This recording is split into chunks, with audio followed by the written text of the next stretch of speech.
Confinés et animés, ce sont les animateurs des Pays de Savoie. Ils sont trois en direct de chez eux, en visioconférence, et on a décidé ensemble de vous faire partager un petit moment pour passer peut-être une bonne soirée. En tout cas, dites-nous ce que vous en pensez. Si ça vous plaît, on revient. Sinon, c'était un one-shot, et c'est déjà bien d'y avoir pensé. Alors tout de suite, je vous propose de retrouver notre premier invité, c'est Pierre Veillet. Il est du côté de Chambéry. Salut Pierre. Salut à toi, salut à tous les copains.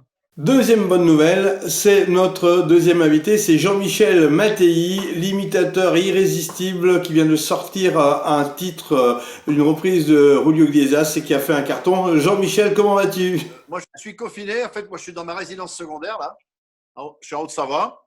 Et en fait, l'avantage des imitations, c'est que je me réponds avec d'autres voix. Vous le voyez de plus en plus sur Savoie News avec ses recettes des chefs. Je parle bien sûr d'Alexis Olivier. Lui, il est enfermé dans son duplex du côté du Combloux. Ça va le moral? J'en peux plus. J'en peux plus. Je l'ai craqué. Ça fait 4 jours qu'on est enfermé, mais bon, ça va. Je suis à Combloux, je suis en Haute-Savoie, je vois le Mont Blanc. Donc voilà, j'ai monté, je fais une cure sans alcool, donc ça devient très dur. Ouais. Très dur. Bon les gars, je vous propose de rubriquer nos entrevues, comme ça permet d'y voir très clair. On va commencer par votre journée. On sait que c'est un bon bricoleur et un super animateur. Pierre, qu'est-ce que tu as fait de ta journée? J'ai fait le maçon parce que je retape en ce moment une baraque et du coup j'ai fait un peu de maçonnerie, j'ai fait un peu de béton ce matin et j'ai bouché quelques trous dans une dalle, si tu veux tout savoir. Voilà. Du côté de la Haute-Savoie, on n'est pas sans rien faire non plus, pas vrai Jean-Michel? Comment ça se passe pour toi? Alors, moi, j'ai un problème, moi, avec ce confinement. C'est que, bon, d'abord, là, je suis seul dans ma maison. C'est que je me couche très tard. Alors, hier soir, je me suis couché à 3 heures du matin, avant-hier à 4 heures.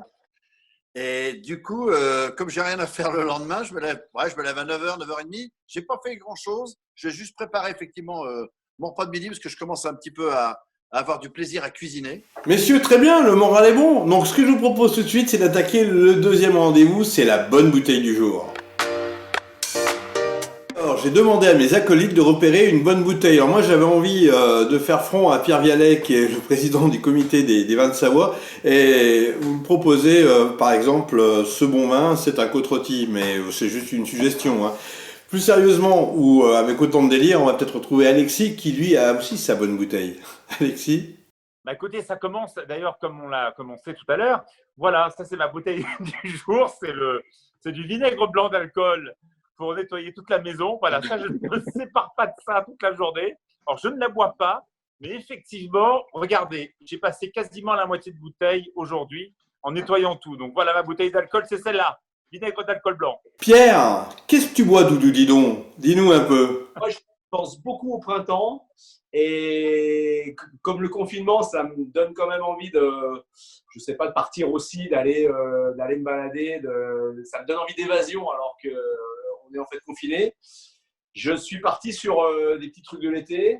Un des premiers rosés, la première bouteille, on va la mettre au frais tout de suite après la séquence et on boit ça ce soir. Allons voir du côté de la Haute-Savoie ce que nous réserve notre ami Jean-Michel. Un bon cru, j'espère. Là, j'ai du château Léoville-Barton de 2010. Là, j'en ai quelques-unes. Je vais me les garder pour après parce que ça va être long. Alors, moi, j'ai eu la chance, avant le confinement, il y avait le salon des vins à Amphion. Et comme par hasard, j'ai fait le plein. Donc, j'ai de l'entre-deux-mer, mais j'ai beaucoup de rouge. Et là, j'ai bu un petit château Pérane Henri Ludeck. C'est 7 euros la bouteille. C'est délicieux. J'ai du 2013 et du 2011. Et puis, sinon, j'ai des Moulis en Médoc, des Margaux. J'ai fait le plein. Je suis royal. Pourvu que ça dure. Pourvu que Et je suis content. dure, alors. Et oui, je suis content de ne pas être chez Alexis parce que tu as vu ce qu'il y a à boire. En ces jours de confiné, on aime bien animer, donc on a le temps de réfléchir un petit peu à nos bonnes histoires passées. Je vous propose tout de suite de commencer par le clin d'œil d'Alexis qui est en rapport, je crois, avec celui de Jean-Michel, c'est bien ça? Ah non, mais c'est forcément avec Jean-Michel. Quand on a fait cette fameuse émission où Jean-Michel était déguisé en Marc Vera et qu'on a fait cette omelette où tout est tombé, où rien n'a marché. Raconte, Jean-Michel, parce que c'est Alors, pour moi c'était.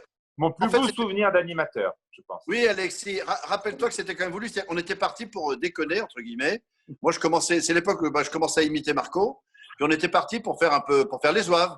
Et puis, il y a eu une accumulation de choses. qui a fait que c'est devenu de plus en plus drôle. Je me suis saisi d'un plat qui était percé alors que je ne le savais pas. Marco a toujours cru que je l'avais fait exprès, mais pas du tout. Et puis on était parti pour déconner quand je parlais de l'huile de la mobilette et tout. Et en fait, j'ai pris un plat qui était percé.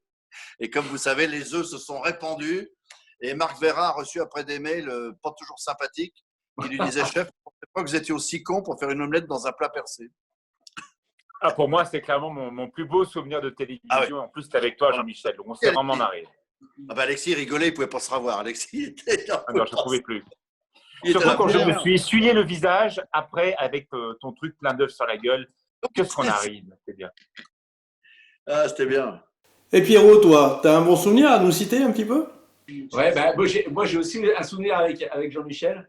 Un jour où j'avais branché dans une de mes soirées et son délire était de sortir, avant de monter sur scène, de sortir d'un endroit qui était censé être la cuisine de cet espace où on était ce soir-là, dans une grande soirée.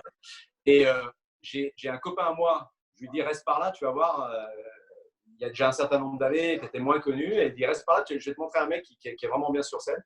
Et il te voit sortir en Marc Vera, et c'est quelqu'un qui ne supporte pas Marc Vera, qui n'aime pas, il n'aime pas le personnage. Il a fait demi-tour, il s'est barré, il n'a jamais vu ton spectacle. Voilà. Je ne savais pas. C'est très fort, très fort. Merci à vous trois d'avoir participé à ce rendez-vous spontané. Et vous, les internautes, ça vous plaît? Eh bien, faites-le savoir avec un petit commentaire, avec un like. Et peut-être qu'on reviendra. C'était spontané. On avait envie comme ça de partager un bon moment avec vous durant cette soirée. À très bientôt et merci d'être fidèles à Savoie News. Bye bye les gars.